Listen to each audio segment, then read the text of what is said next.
Qala al-musannifu rahimahullah, Imam Muhyiddin Abu Zakaria Yahya bin Syaraf An-Nawawi rahimahullah berkata, wa bihi wa ilaihi wa bisanadihi, dengan sanadnya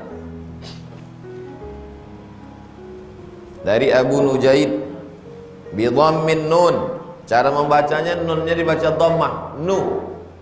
Jadi membaca nama itu jangan Abu Najid, enggak, Abu Nujaid. Wa fathil jim, jimnya dibaca fathah, Nujaid. Nama dia Imran ibnul Husain al-Khuzai radhiyallahu anhuma, Allah meridainya. Anna, apa arti anna? Sesungguhnya. Anna sesungguhnya.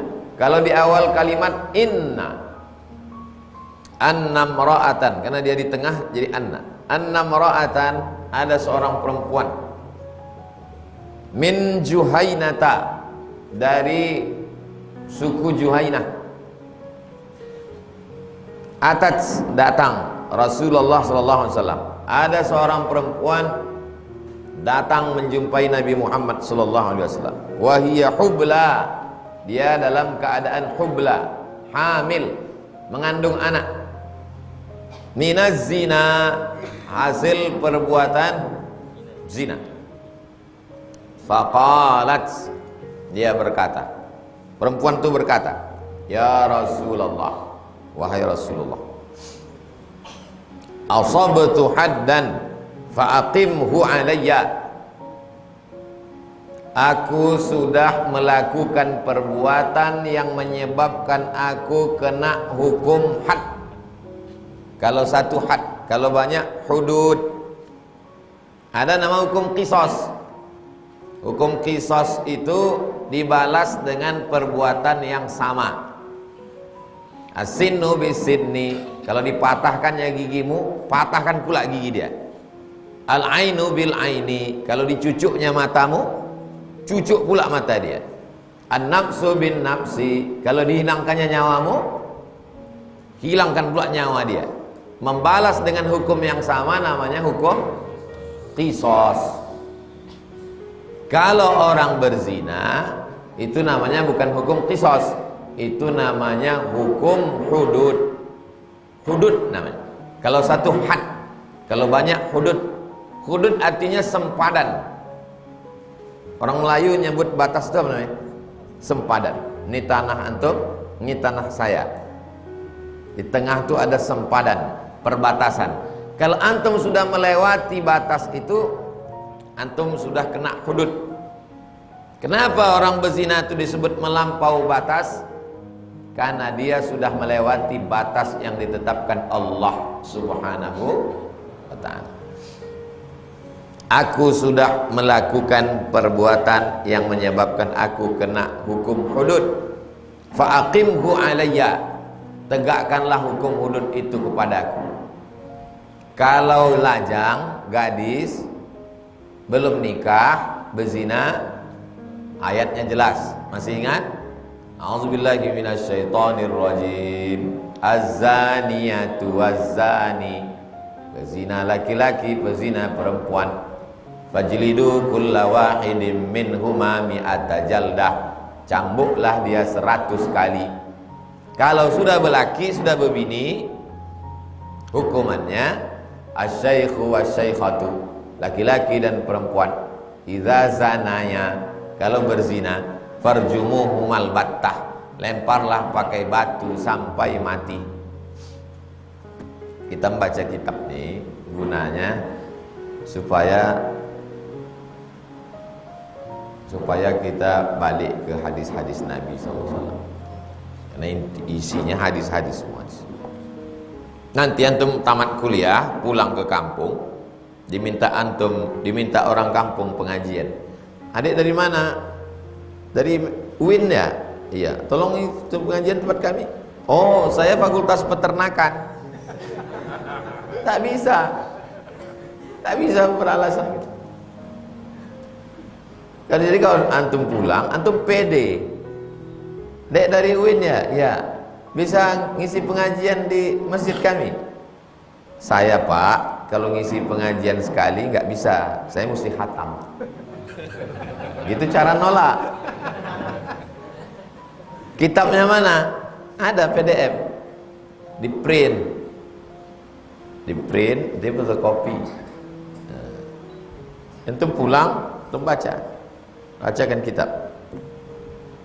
Hari Rabu kita baca Riyadhus Shalihin. Nanti datangi lagi dosen-dosen, banyak dosen WIN. Hari Kamis minta baca tasawuf. Siapa dosen tasawuf di WIN? Dr. Iskandar Arnel, kenal? Tamat dari McGill, Kanada. Nah, minta sama dia, Ustadz, bukakan kami kitab tasawuf.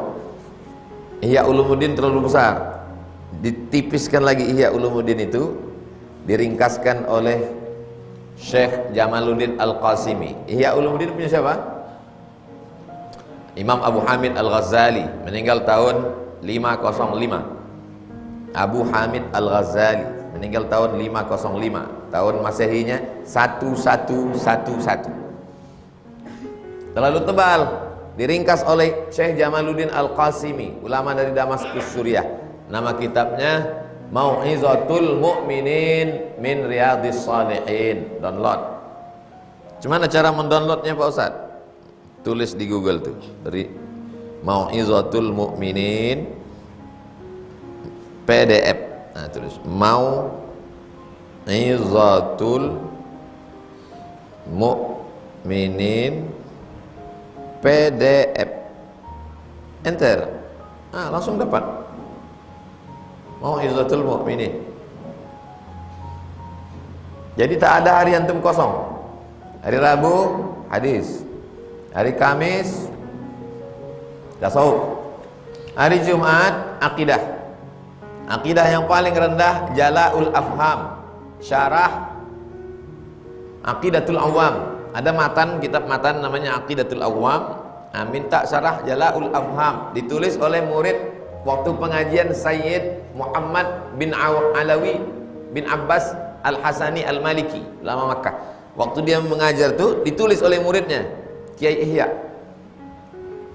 masih hidup pengarangnya. Syekh Sayyid Muhammad sudah meninggal, muridnya masih ada, pernah saya jumpa. Jadi tak ada kosong. Hari Sabtu kasihlah kami bernapas sedikit Ustaz. Oke, Sabtu Ahad kosong. Rabu Riyadhus Shalihin, Kamis tasawuf, akidah. Akidah siapa? Yang biasa ngajar akidah Ustaz Nixon. Kenal Ustaz Nixon? Tak kenal Ustaz Nixon? Ustaz Nur Hadi Hussein. Tak kenal juga Ustaz Nur Hadi Hussein? Pergi ke Usuluddin. Nah, hari Senin baca tafsir. Tafsir yang simple, paling simple tafsir Jalalain. Jalaluddin Al-Mahalli, Jalaluddin As-Suyuti. Hari Selasa baca fikih. Fikih yang paling bawah Fathul Qarib, syarah matan takrib.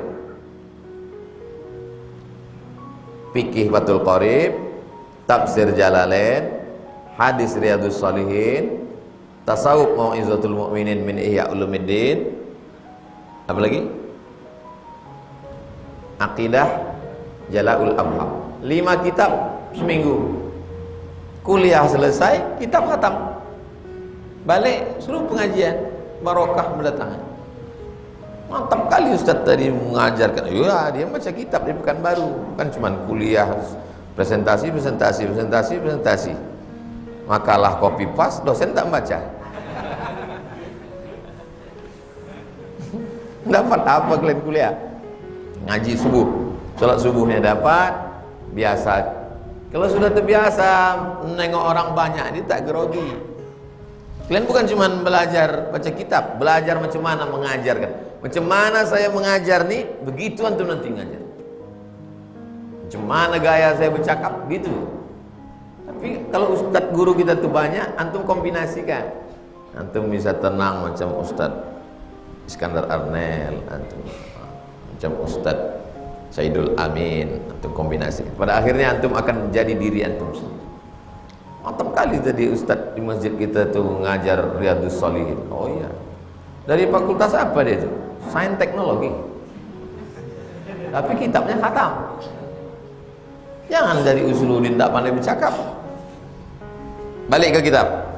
Datang seorang perempuan dari suku Juhainah. Dia sudah berzina, minta kepada Nabi supaya dihukum. Hukumlah aku ya Rasulullah. Dia sudah menikah, maka dia mesti dilempar batu sampai mati. Fada'a nabiyullahi waliyaha. Nabi memanggil walinya. Ini dia. Jadi kalau datang perempuan ke sini, Ustaz Somad, jatuhkan aku hukuman. Panggil walinya. Walinya 6. Tapi 9 Ustaz, itu wali Songo. Wali perempuan itu 6. Yang pertama ayah. Yang kedua atuk. Yang tak paham atuk, grandfather. Ayah sama atuk ini wali paling kuat, namanya wali mujbir. Kenapa disebut wali mujbir? Karena dia bisa menikahkan anaknya tanpa anak itu tahu. Pengajian di sini nampaknya ada anak mahasiswanya yang ganteng, lalu disalaminya, ku nikahkan engkau dengan anakku dengan mahar kau ajarkan surat Ar-Rahman tunai. Ada saksi 2 orang, ada mahar, ada ijab, ada qabul, sah walaupun anak itu tak tahu.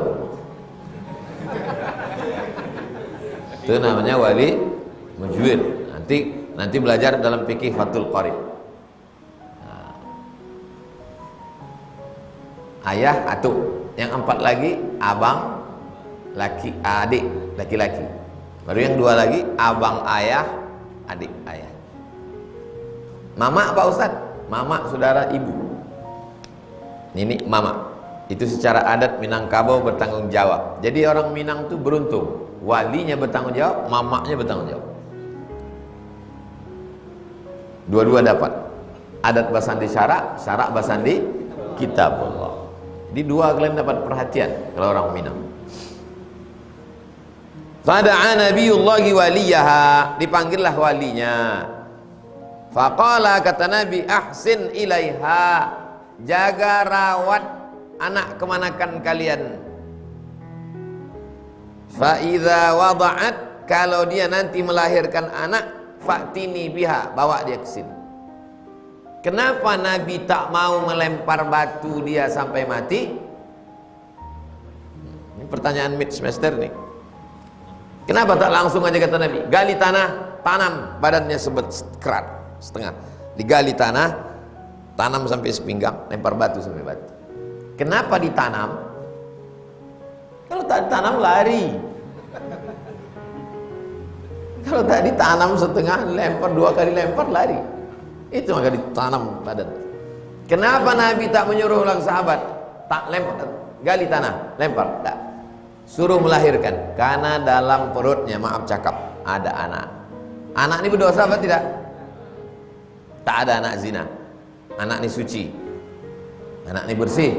Biarkan anak ini dulu lahir baru. Maka kata Nabi, fa idza wada'at, kalau anaknya lahir, bawa dia kemari balik. Fa fa'ala, lalu walinya pun melakukan. Fa ara biha nabi, fa amara biha nabiullah, Nabi pun memerintahkan. Fa syuddat 'alaiha thiyabuha, diikat dia dengan kainnya. Summa amara biha, lalu diperintahkan Nabi farujimat, maka dia pun dirajam. Dirajam artinya dilempar batu sampai mati. Rajam, asal kata rajam itulah rajim, perbuatannya rajam. Yang kena lempar itu rajim. A'udzubillahi minasyaitonir rajim. Makanya kalau terjemahan Malaysia, aku berlindung kepada Allah dari setan yang dirajam. Jadi tengok terjemahan Malaysia. Sampai ke Indonesia, aku berlindung kepada Allah dari setan yang terkutuk.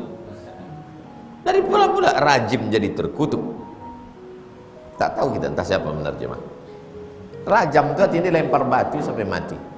Azab yang paling menyakitkan. Kalau suntik mati enak, sekali suntik mati. Kalau tembak enak, sekali tembak mati. Kalau lempar itu kan mati pelan-pelan. Kumpul semua orang, lempar pakai batu sampai mati. Mati sampai mati. Farujimat, dia pun dirajam. Tsumma shalla 'alaiha,